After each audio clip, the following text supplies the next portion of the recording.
এখন সাধারণত নেতৃত্ব নাই, নেতৃত্ব ছাড়াই তারা হচ্ছে মিছিল নিয়ে সামনের দিকে অগ্রসর হচ্ছে।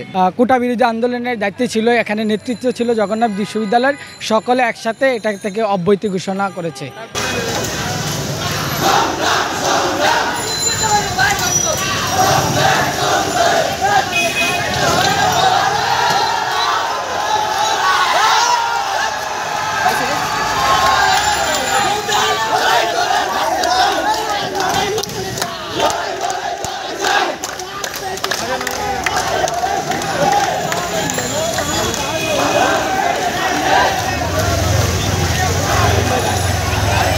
আজকে হয়েছে কি, মূলত হচ্ছে কর্মসূচি যারা দায়িত্বে ছিল তারা অব্যাহতি ঘোষণা করেছে। যারা কর্মসূচির কোটা বিরোধী আন্দোলনের দায়িত্বে ছিল, এখানে নেতৃত্ব ছিল জগন্নাথ বিশ্ববিদ্যালয়ের, সকলে একসাথে এটা থেকে অব্যাহতি ঘোষণা করেছে।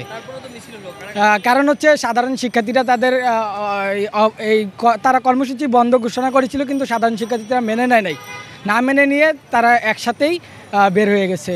আসলে প্রশাসন যারা নেতৃস্থানীয় ছিল, প্রশাসন থেকে বাধা আসার ফলে তারা বা বৃষ্টির আবহাওয়ার কারণে তারা বলছে যে আমাদের ঘোষণা দিচ্ছে যে আবহাওয়ার কারণে আজকে প্রোগ্রাম হবে না। কিন্তু সাধারণ শিক্ষার্থী যারা আছে তারা সরাসরি সেটা না প্রত্যাখ্যান করে, ভুয়া ধ্বনিতে প্রত্যাখ্যান করে ক্যাম্পাস ত্যাগ করেছে। ক্যাম্পাস ত্যাগ করে তারা এখন রায়শাহ বাজারের দিকে যাচ্ছে। এখন এই হলো অবস্থা। না, এখন সাধারণত নেতৃত্ব নাই, নেতৃত্ব ছাড়াই তারা হচ্ছে মিছিল নিয়ে সামনের দিকে অগ্রসর হচ্ছে।